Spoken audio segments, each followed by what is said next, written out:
नमस्कार, आप देख रहे हैं आज तक। आपके साथ मैं हूं सईद अंसारी। स्वागत है आपका। रात के 10 बज रहे हैं। आप आज तक पर देख रहे हैं 10 तक। आम जनता हो या नेता हो, सब भगवान की शरण में कब जाते हैं? जब आशीर्वाद लेना हो और जब कोई मुश्किल हो तब जाते हैं। 2017 में मुख्यमंत्री पद की शपथ लेने के बाद योगी आदित्यनाथ आशीर्वाद लेने अयोध्या गए। पद पर रहते हुए 5 साल में 42 बार अयोध्या जाने वाले योगी इकलौते मुख्यमंत्री हैं। अब उसी अयोध्या से योगी जीवन में पहली बार विधानसभा चुनाव लड़ने जा रहे हैं। 12 मंत्री विधायकों के इस्तीफे के बीच यह खबर आई है।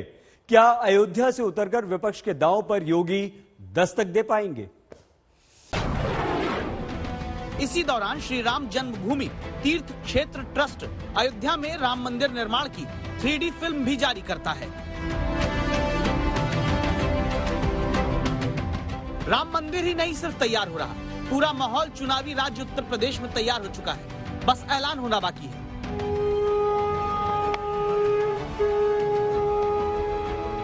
ऐलान इस बात का कि अयोध्या से मुख्यमंत्री योगी आदित्यनाथ विधानसभा चुनाव लड़ने जा रहे हैं।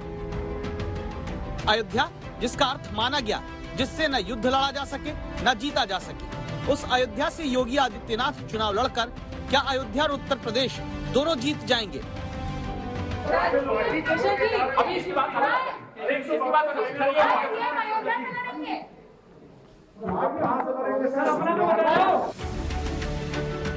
डिप्टी सीएम तो हाथ जोड़कर मुस्कुराते चले गए। बीजेपी केंद्रीय चुनाव समिति की बैठक, जिसमें प्रधानमंत्री, गृह मंत्री अमित शाह, रक्षा मंत्री राजनाथ सिंह, अध्यक्ष जेपी नड्डा, मुख्यमंत्री योगी आदित्यनाथ समेत बाकी सदस्य मौजूद होते हैं। इसी बैठक में उत्तर प्रदेश के पहले 2 चरणों की 113 सीट में से करीब 94 सीटों के उम्मीदवारों के नाम पर दावा है मुहर लग गई। इसी बैठक में दावा है योगी आदित्यनाथ के अयोध्या से चुनाव लड़ने पर मुहर लगाई गई। शुक्रवार या शनिवार को उम्मीदवारों के नामों की घोषणा बीजेपी शुरू कर सकती है। इसीलिए अयोध्या में संत परमहंस दूसरे साधु सन्यासियों को लड्डू बांटने लग गए। ये उत्सव का माहौल हो गया है, क्योंकि अयोध्या वासी साधु संत धर्माचार्य हमेशा से ये मांग करते रहे हैं कि योगी जी अयोध्या से चुनाव लड़ें, क्योंकि योगी जी का पीढ़ियों से अयोध्या से नाता रहा है। योगी जी के गुरु स्वामी श्री अवैधनाथ जी ने पूरा जीवन श्री राम मंदिर के लिए संघर्ष किया। गोरखपुर के गोरखनाथ मठ, जिससे योगी जुड़े रहे, इस मठ और इसके महंतों का अयोध्या से 3 पीढ़ियों का रिश्ता रहा। गोरक्ष पीठाधीश्वर महंत दिग्विजय नाथ ने 1949 में राम जन्मभूमि में रामलला की प्रतिष्ठा में बड़ी भूमिका निभाई थी। 1984 में गुरु महंत अवैधनाथ की अध्यक्षता में श्री राम जन्मभूमि मुक्ति यज्ञ समिति की तरफ से चरणबद्ध आंदोलन की शुरुआत हुई थी। सीएम योगी आदित्यनाथ के कार्यकाल में सुप्रीम कोर्ट का फैसला आया और राम मंदिर का निर्माण भी चल रहा है। उसी अयोध्या से अब योगी विधानसभा चुनाव लड़ते हैं, तो इसके मायने क्या ये 2014 वाला प्रयोग है जो 2022 में बीजेपी दोहरा रही? 2014 लोकसभा चुनाव में नरेंद्र मोदी गुजरात से आकर वाराणसी से इलेक्शन लड़ते हैं। विकास और धर्म का विश्वास प्रमुख रूप से सामने रखा गया। 2022 में वैसे ही विकास और धर्म के विश्वास का प्रयोग अयोध्या से योगी आदित्यनाथ का क्या चुनाव लड़ना है? इसके लिए संवाददाता अभिषेक मिश्रा ने अयोध्या की जनता से जो बात की, उसे एक बार सुनते हैं। राम मंदिर किसी के बस का था क्या? ये केवल योगी और मोदी जी के बस का था, जिन्होंने करके दिखा दिया। अयोध्या का महत्व कितना है दुनिया में। आज के पहले कोई उस महात्मा को स्थापित कर पाया था क्या? पार्क बने, काफी कुछ बना, रोड सही हुई, लाइट सही हुई, अयोध्या जगमगा गया। दीपोत्सव मनाया जाता है कितने भारी, उससे दीपोत्सव से पहचान बनी अयोध्या की? और नहीं तो बिल्कुल बनी, पूरे इंडिया में बनी, पूरे वर्ल्ड में बनी, मैं तो मानता हूँ। अयोध्या को पहचान तो मिल ही रही, इसमें नो डाउट। अयोध्या को पहचान भाजपा नहीं दिला रही, भाजपा ही दिला रही है।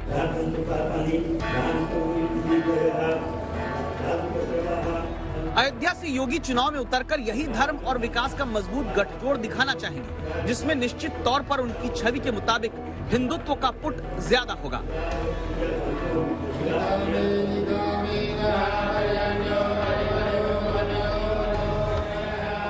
इस देश को न साम्यवाद चाहिए, इस देश को न समाजवाद चाहिए, इस देश को केवल राम राज्य चाहिए। और उत्तर प्रदेश को राम राज्य दी।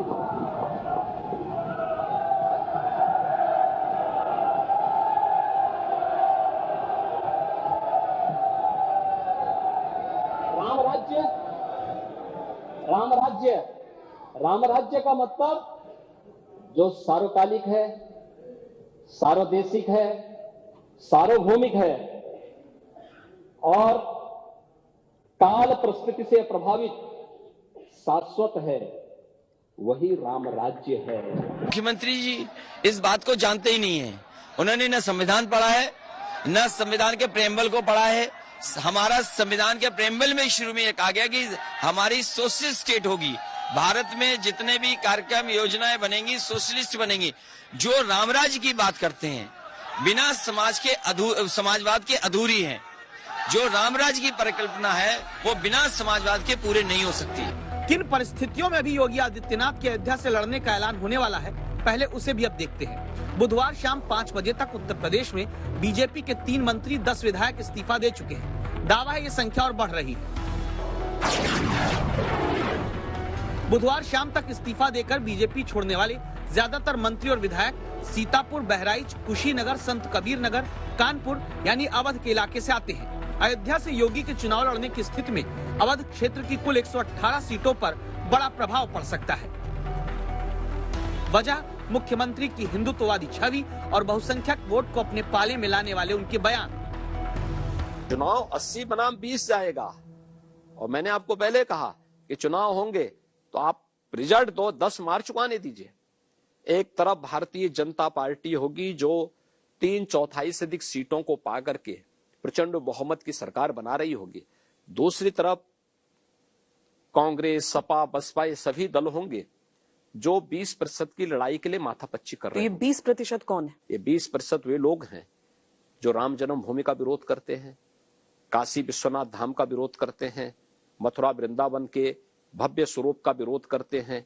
ये 20% वे लोग हैं जो जिनकी पीड़ा माफियाओं के साथ में है, जिनकी पीड़ा पेशेवर अपराधियों के साथ में है, जिनकी संवेदना पेशेवर आतंकवादियों के साथ में है, ये वही लोग हैं। अगर कार सेवकों पे गोली चलाई थी तो नेताजी पे एफआईआर होनी चाहिए थी। एफआईआर किनके ऊपर हुई? जिन्होंने मस्जिद गिराई उन पे एफआईआर हुई है।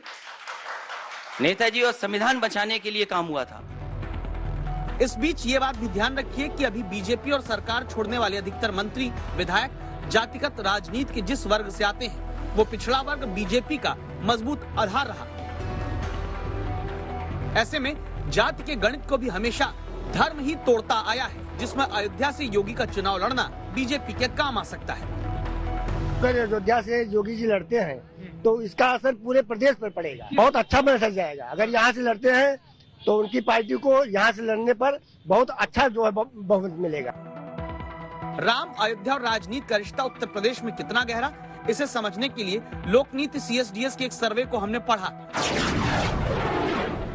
जो बताता है अयोध्या में 1992 की घटना के ठीक 4 साल बाद सर्वे में 56% हिंदू उसी जगह पर मंदिर चाहते थे, 58% मुस्लिम उसी तत्कालीन विवादित जगह पर मस्जिद बने ये राय रखते थे।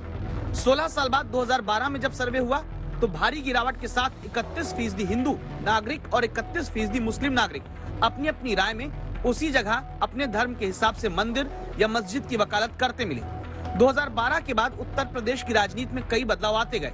इसी के साथ ये भी सर्वे में नजर आया कि जहां 49% हिंदू नागरिक अयोध्या में भव्य राम मंदिर बने की बात कहने लगे, वहां सिर्फ 26% मुस्लिम ही सिर्फ मस्जिद की बात कहते पाए गए। ये सर्वे बताता है कि अयोध्या और राम मंदिर को लेकर बहुसंख्यक आबादी के बीच प्रतिबद्धता बढ़ती गई। उसी अयोध्या से योगी को चुनाव में उतारकर बीजेपी उत्तर प्रदेश में जात के वोट के बंटवारे वाली कोशिश को दोबारा रोकना चाहती है। कोई हिंदू विरोधी तत्व कैसे स्वीकार कर लेगा मोदी जी को और योगी जी को? ये चुनाव 80 बनाम 20 का होगा। जो हिंदू विरोधी हो राष्ट्र। दिल्ली से कुमार कुणाल और हिमांशु मिश्रा के साथ अभिषेक मिश्रा, अयोध्या आज तक। इस्तीफे और दल बदल की राजनीति में कोई नई बात नहीं। 2016 से 2020 तक दल बदलने वाले नेताओं का गणित यह कहता है कि हमारे देश में सबसे ज्यादा विधायक और सांसद पार्टी बदलकर बीजेपी के ही साथ आए।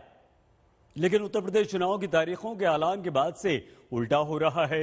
बीजेपी के मंत्री, विधायक सरकार छोड़कर, पार्टी छोड़कर जा रहे हैं। सुबह बीजेपी के साथ होने की बात करने वाले शाम तक दल, दिल, दिमाग तीनों बदल ले रहे हैं। लेकिन एक बात की बड़ी चर्चा है और वो ये कि विधायक मंत्री भले ही पार्टी बदल रहे हों, लेकिन दल छोड़ने का कारण अपने इस्तीफे में सेम टू सेम लिख रहे हैं। मकर संक्रांति आ गई, जब सूर्य एक राशि से दूसरी राशि में जाता है, जब लंबे दिन और रातें छोटी होने लगती है। कहते हैं कि सूर्य के उत्तरायण होने से सर्दियों में कमी आने लगती है। मकर संक्रांति के दिन ही भारत के कई राज्यों में पतंग उड़ाने की प्रथा चलती आ रही है। अभी उत्तर प्रदेश के चुनावी मौसम में नेताओं की संक्रांति चल रही है, जो एक राशि नहीं बल्कि एक दल से दूसरे दल में जा रहे हैं। अपनी अपनी राजनीति की पतंग को अब दूसरे दल की छत पे गिरा रहे हैं। स्वामी प्रसाद मौर्य तो मकर संक्रांति पर कई पतंगों के बीजेपी की कन्नी से कटकर अखिलेश संग आसमान में उड़ने का दावा मकर संक्रांति पर करते हैं।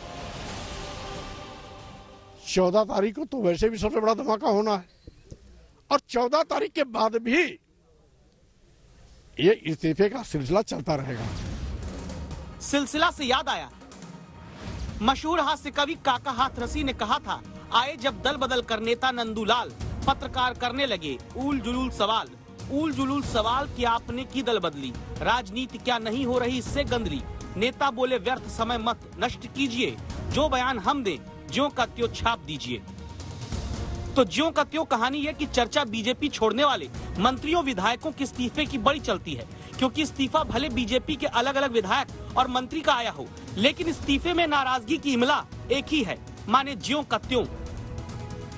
स्वामी प्रसाद मौर्य के इस्तीफे में दलितों, पिछड़ों, किसानों, बेरोजगार नौजवानों एवं छोटे लघु मध्यम श्रेणी के व्यापारियों की घोर उपेक्षा की बात कही गई। दारा सिंह चौहान के इस्तीफे में भी पिछड़ों, वंचितों, दलितों, किसानों और बेरोजगार नौजवानों की घोर उपेक्षात्मक रवैये के कारण इस्तीफे की बात कही गई। धर्म सिंह सैनी ने भी यही वाली लाइन पकड़ी, दलितों, पिछड़ों, किसानों, शिक्षित, बेरोजगारों, छोटे एवं मध्यम श्रेणी के व्यापारियों की उपेक्षा बताई। विधायक ब्रिजेश कुमार प्रजापति के इस्तीफे की भी लाइन में दलितों, पिछड़ों, किसानों, बेरोजगार नौजवानों और छोटे लघु मध्यम श्रेणी के व्यापारियों की घोर उपेक्षा ही लिखी गई। मुकेश वर्मा भी बीजेपी छोड़ते हैं तो रेजिग्नेशन में सेम कंटेंट लिखते हैं, यानी दलितों, पिछड़ों, किसानों, बेरोजगार नौजवानों और छोटे लघु मध्यम श्रेणी के व्यापारियों की घोर उपेक्षा। अनुसूचित जाति, जनजाति और पिछड़े वर्गों के आरक्षण को अजगर की तरह निकल गए। ये वही अनुसूचित जाति पिछड़े लोग हैं जो बहुजन समाज पार्टी से निकल कर भारतीय जनता पार्टी में आकर के पूर्ण प्रचंड बहुमत की सरकार बनाई। इसलिए गलत नीतियों के चलते जो उन्होंने जुल्म जाति उत्तर प्रदेश के लोगों पर किया है, उत्तर प्रदेश के लोग इसका बदला लेंगे। जिस सरकार को बनाने के लिए इस प्रदेश के पिछड़े, दलित, वंचित समाज के लोगों, इस प्रदेश के नौजवानों ने एक तरफा निर्णय लिया था भारतीय जनता पार्टी की सरकार बनाने के लिए कि शायद आने वाले दिन में हमें न्याय और सम्मान मिलेगा, लेकिन 5 साल तक अपने सम्मान, पहचान और न्याय के लिए तड़पते रहे, उधर ध्यान नहीं दिया गया। हमने पार्टी इसलिए छोड़ी है कि उत्तर प्रदेश सरकार में जो भारतीय जनता पार्टी के नेतृत्व में 5 वर्ष सरकार चली है, दलितों, पिछड़ों का शोषण हुआ है, उसमें किसी की बात नहीं सुनी गई, यहाँ तक के जनप्रतिनिधियों की और संगठन के पदाधिकारियों की भी नहीं सुनी गई। वैसे इस्तीफा ही ज्यों का त्यों होने के कारण चर्चा में नहीं आया, बल्कि इस्तीफे के बाद आने वाली तस्वीर में भी एक पैटर्न दिखता है। आयुष मंत्री की कुर्सी छोड़कर जाने वाले धर्म सिंह सैनी के साथ अखिलेश यादव की ये तस्वीर देखिए, फिर वन मंत्री का पद छोड़ने वाले दारा सिंह चौहान के साथ अखिलेश यादव की फोटो, और ये देखिए श्रम मंत्री रहे स्वामी प्रसाद मौर्य के साथ तस्वीर। पार्टी में उपेक्षा की बात अपने अपने इस्तीफे की चिट्ठियों में लिखने वाले इन नेताओं के साथ अखिलेश का एक ही लाइब्रेरी में तस्वीर का भी क्या कोई सियासी मतलब है? क्या बीजेपी में उपेक्षा के बदले समाजवादी पार्टी में सम्मान इस तस्वीर के जरिए दिखाने की कोशिश हो रही है? कभी कभी विनाश काले विपरीत बुद्धि जो शब्द है और जो वाक्य है वो भी शायद सार्थक हो जाता है। एक का बेटा को टिकट चाहिए, वो छोड़ के चला गया। जब परिवारवाद में परिवारवाद रहेगा, ओबीसी वाद खत्म हो जाएगा, तो क्या करोगे आप? और जब एक को कहा लगता है कि हम हार जाएंगे तो दूसरी जगह चले जाए। बुधवार तक 3 मंत्री समेत 12 विधायक इस्तीफा देकर बीजेपी छोड़ चुके हैं। ज्यादातर उसी पिछड़ा वर्ग के हैं जो लगातार बीजेपी का मजबूत वोट बैंक रहा। बीजेपी का खेमा कहता है जिनका टिकट कटना था वही पार्टी छोड़कर कट ले रहे हैं, लेकिन इस्तीफे में कौन कट कॉपी पेस्ट कर रहा है, ये बड़ा दिलचस्प बना हुआ है। संतोष कुमार, लखनऊ, आज तक। ये तय है, पेट्रोल डीजल जब भी महंगा हुआ नेता मंत्री यही कहते आए हैं कि अरे हम क्या करें, इंटरनेशनल मार्केट में दाम बढ़ता है तो पेट्रोलियम कंपनियां दाम बढ़ाती हैं। अब आपको ये जानकर हैरानी होगी कि कच्चे तेल के दाम 2 महीने के उच्च स्तर पर पहुंच चुके हैं, लेकिन पिछले 70 दिन से पेट्रोलियम कंपनियों ने पेट्रोल डीजल के दाम में 1 पैसा भी नहीं बढ़ाया। तो क्या ये चुनाव का जादू है?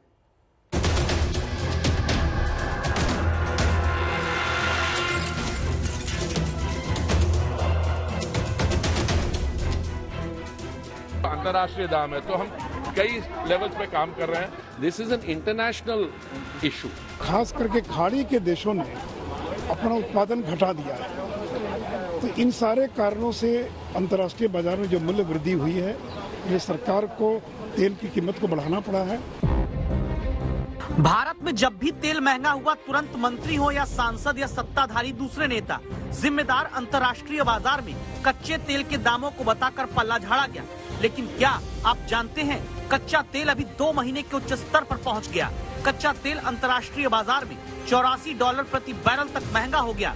लेकिन मजाल है कि पेट्रोलियम कंपनियों ने 1 पैसा बढ़ा लिया हो। भारत में पिछले 70 दिन से पेट्रोलियम कंपनियों ने पेट्रोल डीजल के दाम नहीं बढ़ाए हैं। जनता पर इतना रहम क्यों? क्या इसलिए क्योंकि 5 राज्यों में चुनाव हो रहा है और तेल के दामों के इलेक्शन से कनेक्शन पुराना है? याद करिए नवंबर की कहानी, जब देश में पेट्रोल डीजल की कीमतें 100 रुपए लीटर के पार पहुंच गई थी। रेस लगी थी कि दाम और कितना चढ़ेगा। फिर हिमाचल प्रदेश में उपचुनाव के नतीजे आए और सरकार को महंगाई का मतलब इलेक्शन में समझ आ गया।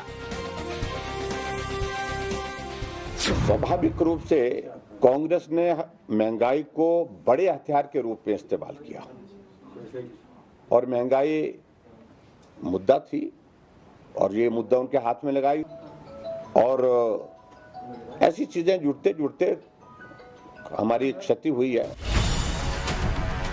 हिमाचल में जब विधानसभा और लोकसभा उपचुनाव दोनों में हार मिली, तब 4 नवंबर से केंद्र सरकार ने पेट्रोल पर 5 रुपए और डीजल पर 10 रुपए की टैक्स कटौती की।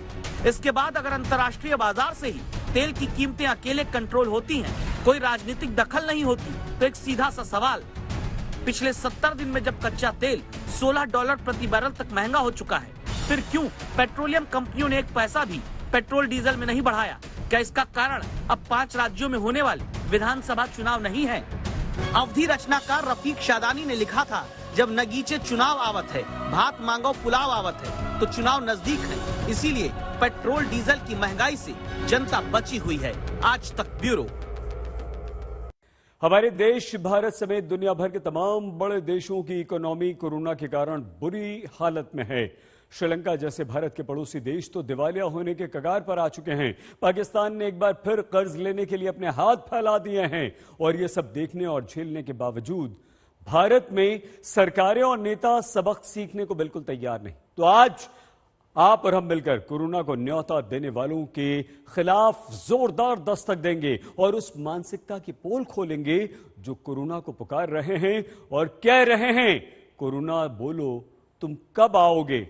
लेकिन पहले कोरोना के खतरे से आइए हम आपको अपडेट करते हैं। दिल्ली में कोरोना ने आज रिकॉर्ड तोड़ दिया है। राजधानी दिल्ली में पिछले 24 घंटों में 28,867 नए केस आ चुके हैं। कोरोना के नए मरीज मिले इससे पहले 20 अप्रैल को यह आंकड़ा था 28,395। ये दिल्ली का आंकड़ा, मतलब एक दिन में दिल्ली में आज जितने केस आए उतने कभी नहीं आए।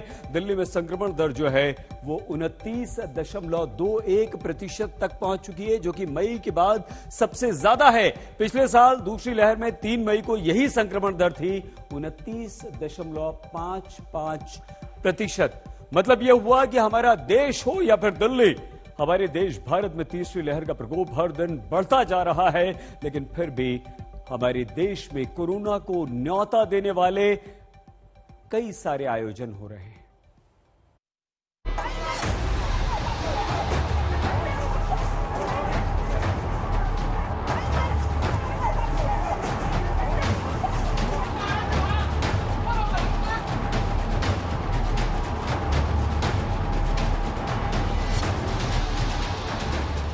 भारत का पड़ोसी देश चीन, जो अपनी जीरो कोविड पॉलिसी को सफल बनाने के लिए कुछ भी करने को तैयार है। ये तस्वीरें चीन के हद से गुजर जाने का सबूत है। ये चीन में कोरोना के नाम पर उस सिलसिलेवार अत्याचार का हिस्सा है जिसका अंत होने का नाम ही नहीं ले रहा। दुनिया देख चुकी है कि चीन कोरोना की आड़ में कैसे अपने ही लोगों का दुश्मन बन बैठा है।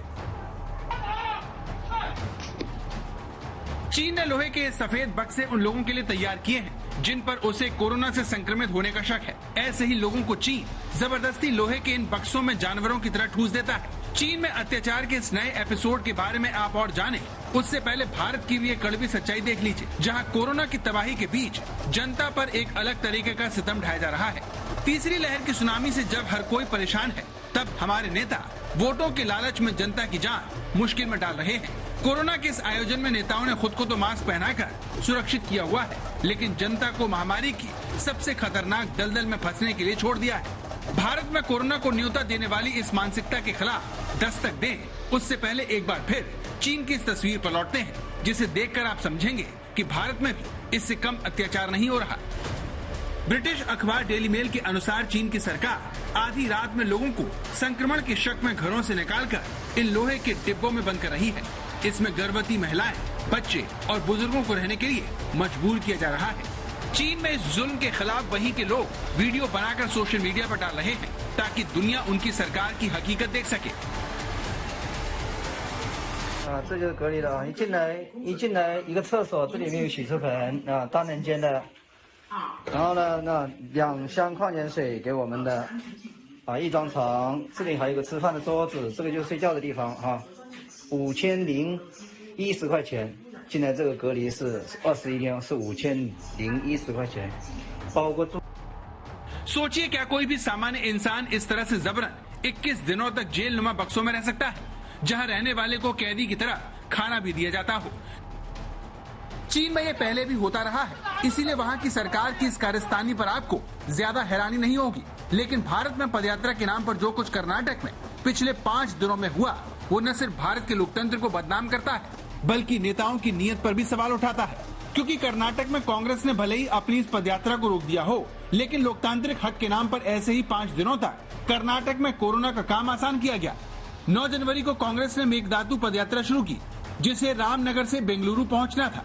मेघदातु परियोजना को शुरू करने की मांग को लेकर कांग्रेस ने पदयात्रा निकाली, जिसका उद्घाटन करने वाले राज्यसभा में विपक्ष के नेता मल्लिकार्जुन खड़गे कोविड के शिकार हो गए।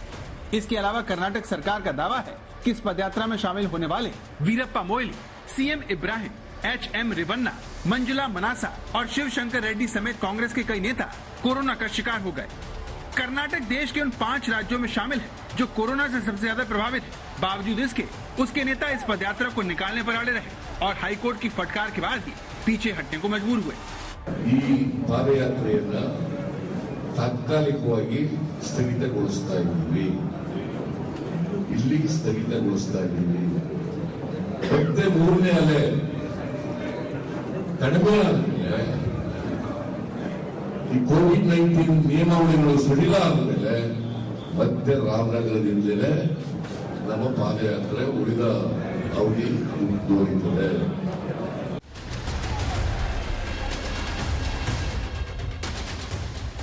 कांग्रेस नेता बड़ी मासूमियत के साथ पदयात्रा रद्द करने की दलील देते हैं, लेकिन दावा है कि सच कुछ और ही है। जानकारों का कहना है कि सियासी कारणों की वजह से न तो कर्नाटक की बीजेपी सरकार इस पदयात्रा को रोकने के लिए उत्साहित थी और कांग्रेस को तो इसमें फायदा ही नजर आ रहा था। कोरोना के बीच इस सियासी नूरा कुश्ती में असली मोड़ कर्नाटक हाईकोर्ट की सख्ती के बाद आया। हाईकोर्ट की फटकार के बाद बसवराज बोम्मई की सरकार हरकत में आई और बुधवार को उसने कांग्रेस की पदयात्रा पर रोक लगा दी। दावा है कि जिस इलाके में पदयात्रा हो रही थी वो कांग्रेस नेता डी शिव कुमार का इलाका था, इसीलिए अगर पदयात्रा रोक दी जाती तो कांग्रेस को फायदा न हो जाए, इसी डर से राज्य की बीजेपी सरकार ने शुरुआत में ही इस यात्रा को नहीं रोका। वहीं कांग्रेस चुनाव को देखते हुए इसे रोकने की हिमायती नहीं थी, लेकिन अब जनता के हित की बात की जा रही है। तो भारत में जहां राजनीतिक दल अपने फायदे के लिए जनता की जान से खिलवाड़ करते दिख रहे हैं, लेकिन अपने इस काम के लिए किसी भी नेता ने खेद नहीं जताया है। लेकिन लॉकडाउन में पार्टी करने के खुलासे से ब्रिटेन के पीएम बोरिस जॉनसन की कुर्सी खतरे में बढ़ गई है। मामला पहले लॉकडाउन में पीएम के आवास पर एक पार्टी का है। मई 2020 में जिस दिन पार्टी हुई, उस दिन बोरिस जॉनसन की सरकार ने घोषणा की कि लोग सार्वजनिक स्थानों पर बाहर के किसी एक व्यक्ति से मिल सकते हैं, बशर्ते उनमें 2 मीटर की दूरी हो। लेकिन ईमेल के जरिए खुलासा हुआ कि ब्रिटिश पीएम बोरिस जॉनसन ने 100 लोगों को पार्टी के लिए न्योता भेजकर खुद नियमों को तोड़ा। अपनी इस गलती के लिए बोरिस जॉनसन को हाउस ऑफ कॉमन्स में माफी भी मांगनी पड़ी। I regret very much that we did not do things differently that evening, Mr. Speaker, as I've said, and I take responsibility and I apologise, Mr. Speaker. Boris Johnson की माफी भी उनके काम नहीं आ रही। ब्रिटेन में इस मामले को पार्टी गेट कहा जा रहा है, जो उनके 2.5 साल के कार्यकाल का सबसे बड़ा संकट साबित हो रहा है। वहीं भारत के लोग इस घटना को देखकर अवाक हैं कि क्या कोरोना का नियम तोड़ने पर किसी देश के पीएम की कुर्सी तक खतरे में पड़ सकती है। आज तक ब्यूरो। जिस कर्नाटक की स्टोरी आपने देखी, जहां पदयात्रा के लिए जनता की जान से खेला गया, वहां कोरोना के मामलों में बेतहाशा बढ़ोतरी देखने को मिली है। कर्नाटक में पिछले 24 घंटों में 18,374 मामले सामने आए हैं। ये कोरोना के केस है, जबकि बुधवार को यह आंकड़ा था 15,617 और 18%, यानी कि 24 घंटे में कर्नाटक में कोरोना के 18% मामले बढ़ गए। और इतना ही नहीं, कर्नाटक में पॉजिटिविटी रेट क्या है, जहां देखिए नीचे 20% पॉजिटिविटी रेट कर्नाटक में है। तो हमारे देश में कोरोना का खतरा चौतरफा बढ़ता ही जा रहा है, जिसने सरकार को चिंता में डाल दिया है। और इसी सिलसिले में प्रधानमंत्री नरेंद्र मोदी ने आज राज्यों के मुख्यमंत्रियों के साथ एक महत्वपूर्ण समीक्षा बैठक की।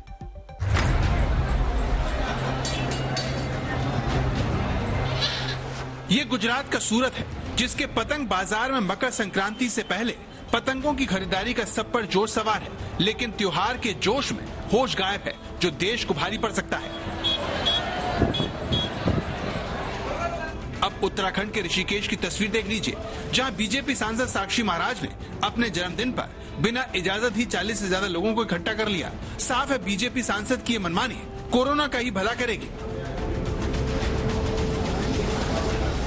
मैं आप सबका अपनी तरफ से बहुत बहुत उत्तर प्रदेश का श्रावस्ती, जहां चुनाव आयोग की पाबंदी के बावजूद पूर्व विधायिका इंद्राणी वर्मा ने जनसभा की और चुनावी भाषण भी दे दिया। आपका साथ श्रावस्ती ही आपका मंडल भी रहेगा। ये 5वें चरण का चुनाव है। देश में जब त्योहार और चुनावी उत्सव कोरोना की रफ्तार बढ़ाने वाले साबित हो रहे हैं, पिछले 10 दिनों में रोज मिलने वाले मरीजों की संख्या 600% तक बढ़ गई है।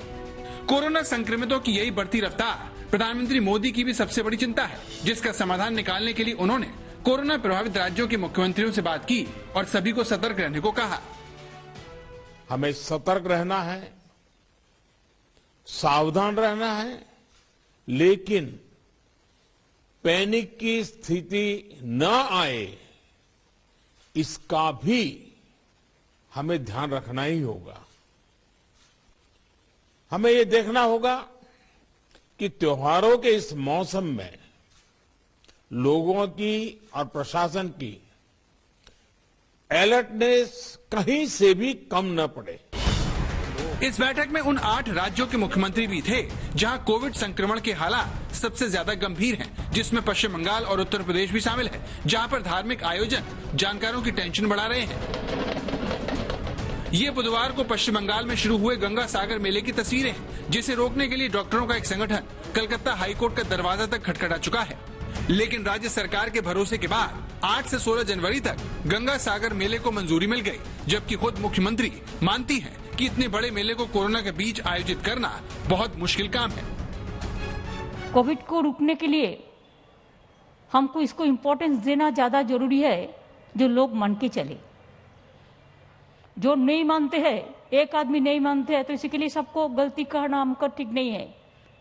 अगर हम किसी को कहे कि आप जाओ गंगा सागर में जाके वॉलंटियर का काम करके आओ, कोई नहीं जाएगा, डर में कोई नहीं जाएगा।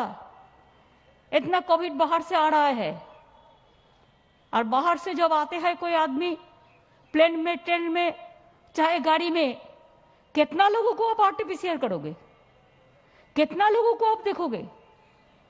गंगा सागर में तो 20 लाख 30 लाख करीब लोग आते हैं। ये बहुत मुश्किल संभालना है, इसे संभालना बहुत मुश्किल। कुंभ मेला तो रोड का साथ कनेक्टेड है, और गंगा सागर मेला तो जल का साथ कनेक्टेड है। पानी का पानी उछल के जाना पड़ता है। तो इसी के लिए ये बहुत टफ है। कोरोना के संक्रमण के मामले में पश्चिम बंगाल तीसरे नंबर पर है। इसीलिए जानकारों को लगता है कि अगर गंगा सागर मेले में नियमों का पालन नहीं हुआ तो ये राज्य में कोरोना का बड़ा विस्फोट कर सकता है। डर सबको इस वक्त है वो ये है कि अगर गंगा सागर मेले में कई लाख लोगों की जो भीड़ अगर उमड़ के आती है तो उससे क्या फिर से जो सुपर स्प्रेडर इवेंट जैसा हो जाता है वैसा तो नहीं होगा, क्योंकि बहुत सारे ऐसे राज्य हैं जैसे उड़ीसा में मकर संक्रांति के ऊपर रोक लगा दी गई है, किसी भी तरह का भीड़ वहां पे अलाउड नहीं है। मास्क को बराबर लगाए रहिए, थोड़ी दूरी बनाए रखिए। कोरोना को लेकर यही चिंता प्रयागराज को लेकर भी है। माघ मेले में घाटों पर भीड़ भाड़ न करने और मास्क पहनने की चेतावनी दी जा रही है, लेकिन इसका कितना पालन हो रहा है आप खुद देख सकते हैं। मेले से पहले ही 36 पुलिसकर्मी और 2 श्रद्धालु कोरोना पॉजिटिव पाए गए हैं। ऐसे में सवाल उठता है कि जब यहाँ लाखों श्रद्धालु आएंगे तो फिर कोविड प्रोटोकॉल का पालन कौन करेगा। आज तक ब्यूरो। दर्शक में आज के लिए बस इतना ही। आप प्लीज अपना बहुत ख्याल रखिएगा। देखते रहिए आज तक।